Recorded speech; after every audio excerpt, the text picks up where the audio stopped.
கருட புராணம் என்பது கருடனுக்கும் விஷ்ணுவுக்கும் மரணத்திற்கு பின்னான வாழ்க்கையை பற்றிய ஒரு உரையாடல் தான் கருட புராணமாக தொகுக்கப்பட்டிருக்கு. இந்த கதையை கேட்டாலே செய்த பாவங்கள் எல்லாம் நீங்கி புண்ணியம் கிடைக்கும்னு கருட புராணத்திலேயே சொல்லப்பட்டிருக்கு. பிறந்த ஒவ்வொருவருமே இறக்கணுங்கிறது மாற்ற முடியாத ஒன்று. அப்படி இருந்ததுக்கு அப்புறம் என்னதான் நடக்குது? மரணத்துக்கு பின்னாடி இருக்கிற வாழ்க்கை தான் என்ன? இது எல்லாருடைய மனதிலுமே விடை காண முடியாத கேள்வியாக இருக்குது. இதற்கான விடை கருட புராணத்தில் இருக்குது.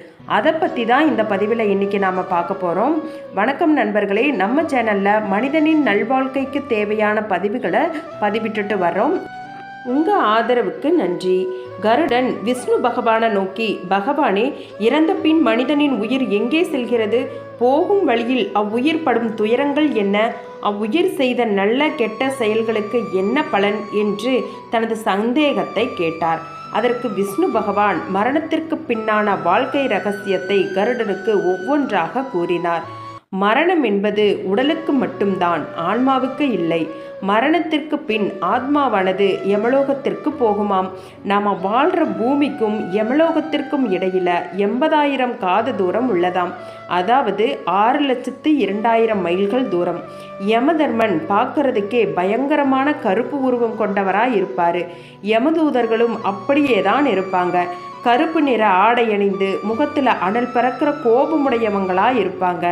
யமதூதர்கள் ஒருத்தரோட ஆயுள் முடிஞ்சதும் அவங்கள சூட்சம உருவத்தில் யமன் முன்னாடி கொண்டு வந்து நிறுத்துவாங்க.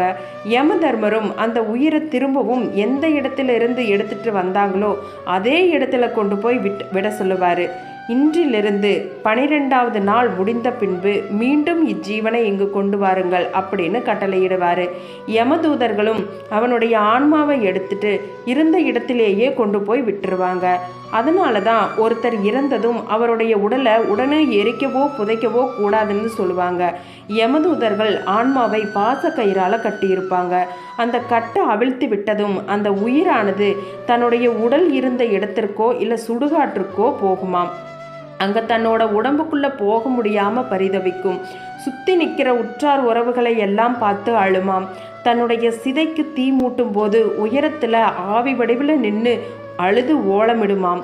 உடலானது முழுசாக எரிஞ்சு சாம்பலானதும் இறந்தவனுக்கு பிண்டத்தால் ஆன சரீரம் உண்டாகுமாம். இறந்தவனுக்கு 10 நாட்களும் பிண்டம் போடணும். ஒவ்வொரு நாளும் போடுற பிண்டத்தால் இறந்தவனுக்கு ஒவ்வொரு உடல் உறுப்புகளாக வரிசையாக உண்டாகுமாம். பிண்டத்தால் ஆன சரீரம் உருவானாலும் ஜீவனால் பேச முடியாது. வீட்டுக்கு வெளியே நின்று தன்னோட வீட்டில் இருக்கிறவங்களையும் தன்னோட சுற்றத்தாரையும் பார்த்தும் ஏங்கும். என்ன பண்ணுறதுன்னே தெரியாமல் கதிகலங்கி நிற்கும். பசியாலையும் தாகத்தாலையும் அலரும். 11ஆம் நாளும் 12ஆம் நாளும் தன்னுடைய மகனால் படைக்கப்பட்டதை உண்டுட்டு 13ஆம் நாள் வர்ற யமதூதர்களோட ஜீவன் தன்னுடைய யமலோக பயணத்தை தொடருமாம். பாசக்கயிறால் கட்டப்பட்ட அந்த ஜீவன் யமதூதர்களோட போகும்போது தன்னுடைய வீட்டையும் தன்னோட சுற்றத்தாரையும் பார்த்து அழுது கொண்டே போகும். இந்த முறை பயணம் பல இடையூறுகளை கடந்து போக வேண்டியதாக இருக்கும். ஒரு நாளைக்கு 247 காதவழி தூரம் நடந்தே செல்வதாக இருக்கும். பசியோடையும் தாகத்தோடையும் இரவு பகல் பாராம யமதூதர்களால் கொடுக்கப்பட்ட சித்திரவதைகளையும் அனுபவிச்சுட்டு ஜீவன் நடந்தே அவ்வளோ தூரத்தையும் கடக்குமாம். வழியில் அடர்ந்த காடுகள் காணப்படும். அந்த காட்டில் இருக்கிற இலைகள் எல்லாம் கூர்மையாக இருக்கும். பாதைகள் கரடு முரடாக இருக்கும். பசியாலையும் தாகத்தாலையும் தவிக்கும் ஜீவன் காட்டை கடந்து போகும்போது ரொம்ப சிரமப்படுமாம். இவ்வாறு பல இன்னல்களையும் கடந்து போகும்போது சுற்றத்தாரையும் கடந்த காலத்தையும் நினைச்சு பார்க்குமாம். இனி யாரும் தனக்கு உதவ வரமாட்டாங்கன்னு தெரிஞ்சுக்கிட்டு தன்னுடைய நிலையை நினச்சி புலம்பிக்கிட்டே போகுமாம். ஐயோ, வாழும் காலத்தில் நான் யாருக்கும் எந்த தானமும் செய்யலையே, பிறரை ஏமாற்றின, பெரியோரை பழிச்ச, உறவுகளை அவமதிச்ச, இறைவன் இருக்கிறதையே மறந்துட்டனே, நல்ல செயல் எதையும் நான் செய்யலையே அப்படின்னு ஜீவன் புலம்பி தள்ளுமாம். ஜீவனது ஒவ்வொரு கூக்குரலுக்கும் யமதூதர்கள் துன்புறுத்துவாங்களாம், அடிப்பாங்களாம், கூரிய ஆயுதங்களால் குத்துவார்கள். அப்போது ஜீவன் என்னை காக்க யாரும் இல்லையே அப்படின்னு புலம்புமாம். ஜீவனை அழைத்து செல்லும் போது யமகிங்கரர்கள் அவன் செய்த தவறுகளை சுட்டி காட்டுவாங்களாம். மடையனே, நீ பூவுலகில் வாழும்போது எந்த நல்ல காரியத்தையும் செய்ததுண்டா? பிறர் பொருளை ஏமாற்றி பெற்றாய், தான தர்மம் ஏதும் செய்தாயா, ஆடம்பர வாழ்வு வாழ்ந்தாய், உன் மனைவி மக்கள் சுற்றத்தாரை நம்பி இருந்தாய், இப்போது உனக்கு யார் துணை வருவார், எங்களிடம் நீ படும் பாடு உனது பாவச் செயல்களுக்கான தண்டனையே அப்படின்னு சொல்லி பாசக்கயிறால அடிப்பாங்க. மரணத்திற்கு பின் ஜீவன் தான் செய்த கர்மாவிற்கு ஏற்ப வெவ்வேறு இடங்களை கடந்து செல்லுமாம். ஜீவன் ஒவ்வொரு நாளும் ஒவ்வொரு இடத்தை அடைஞ்சு அங்கிருந்து மறுபடியும் தொடர்ந்து போகணும். சிறிது தூரம் காற்றின் வழியாகவும் சிறிது தூரம் புலிகள் நிறைந்த வழியிலும் யமதூதர்களோட போய் தங்கி இருக்கணும். இறந்தவருடைய மகன் ஒவ்வொரு மாதமும் செய்கிற மாசிகம் காரணமா ஒவ்வொரு பகுதியையும் வரிசையா ஜீவன் கடக்கணும். இறந்த பின் ஜீவன் 30ஆம் நாள் யாமியம் அப்படிங்கிற நகரத்தை அடையும். அங்கே பிரேதங்கள் கூட்டம் கூட்டமா இருக்கும். அங்க புண்ணிய பத்திரே அப்படிங்கிற நதியும் இருக்கு. வடவிருட்சம் அப்படிங்கிற மரமும் உண்டு. சிறிது நேரம் ஜீவன் அங்க இருக்கும். அதுக்கப்புறம் 2வது மாசிக பிண்டத்தை உண்டு காட்டின் வெளியே செல்லும்போது யமதூதர்கள் செய்யும் கொடுமையாலும் ஜீவன் ஓலமிட்டு கொண்டே செல்லும். அதன் பின் 3ஆம் மாசிக பிண்டத்தை உண்டு சௌரி என்னும் நகரத்தை அடையும். அங்கிருந்து போகும்போது ஜீவன் கடுமையான குளிரால அவதிப்படுமாம். அடுத்து 4ஆம் மாசிக பிண்டத்தை சாப்பிட்டதும் ஜீவன் குரூரபுரம் அப்படிங்கிற பட்டணத்தை அடையும். அங்கு 5ஆம் மாசிக பிண்டத்தை உண்டு அங்கிருந்து கிரஞ்சன் என்ற நகரை அடையும். அங்கு 6ஆம் மாசிக பிண்டத்தை உண்டுட்டு சிறிது நேரம் ஓய்வெடுக்குமாம். அதுக்கப்புறம் போகிற பாதை ரொம்பவுமே பயங்கரமான பாதையாக இருக்குமாம். அப்போதுதான் ஜீவன் தனது பூலோக வாழ்வை நினைச்சு வருந்துமாம். ஜீவன் வருந்த யமதூதர்கள் அடிச்சுட்டே வருவாங்களாம். அதுக்கப்புறம் ஜீவன் வைதரணி அப்படிங்கிற நதிக்கரையை அடையுமாம். இந்த நதி 100 யோஜனை நீளம் உள்ளது. இந்த நதியில நீருக்கு பதிலாக ரத்தமும் சீலமும் தான் ஓடுமாம். ரொம்ப துர்நாற்றம் வீசுமாம். அதில் கொடிய பிராணிகள் காணப்படும்.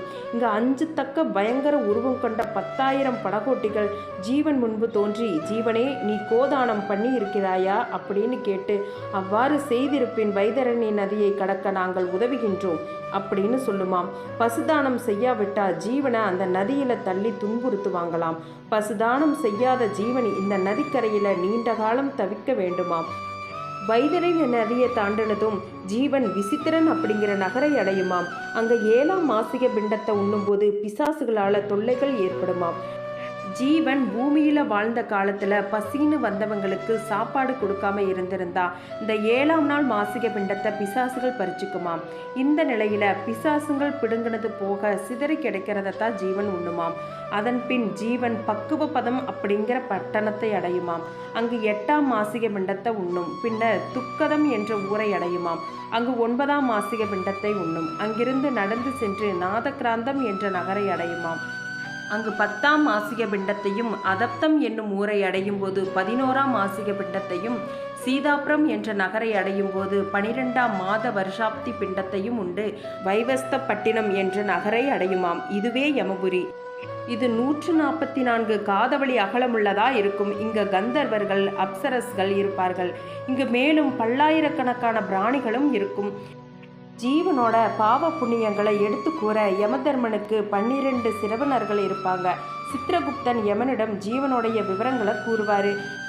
யமனும் அதை கேட்டு அவங்க பண்ண பாவ புண்ணியங்களுக்கு ஏற்ப தன்னுடைய கிங்கரர்கள் மூலம் தண்டனையை நிறைவேற்றுவார். யமபுரிக்கு வந்த ஜீவன் முன்பாக இருந்த பிண்ட சரீரம் நீங்கி கட்டை விரல் அளவுள்ள ஒரு வடிவமாக மாறும். அங்கிருக்கிற வன்னி மரத்தடியில் சிறிது காலம் தங்கி கர்மத்தால் ஆன சரீரத்தை பெறும். அந்த நிலையில் யமதூதர்கள் ஜீவனை யமபுரிக்கு அழைத்து செல்வாங்க. அப்படி போகும்போது புண்ணியம் செய்த ஆத்மாவுக்கு யமபுரி அழகா தெரியும். யமன் முன்னாடி செஞ்சதும் ஜீவன் தன்னுடைய பாவத்துக்கு ஏற்ப தண்டனையை பெறும். ஒருவன் எந்த உறுப்பால பாவம் செய்கிறானோ அந்த உறுப்பாலேயே அவனுக்கு தண்டனை கிடைக்கும். யமபுரிக்கு போகும் பாதை கரடு முரடானது, துன்பம் நிறைந்தது. அந்த பாதையில போகும்போது ஜீவன் படும் பாடு சொல்லி மாளாது. மரணத்திற்கு பின் நாம் செல்லும் பாதையில் துன்பம் ஏற்படாது இருக்க தான தர்மங்களை செய்ய வேண்டும். எல்லா பிறவிகளை விடவும் சிறந்தது மனித பிறவியே. வாழும் காலத்தில் அறச்செயல்களை செய்து வாழ்தல் முறையாகும். இவற்றை இறந்த பின்னர் உணர்ந்து யாதொரு பயனும் இல்லை.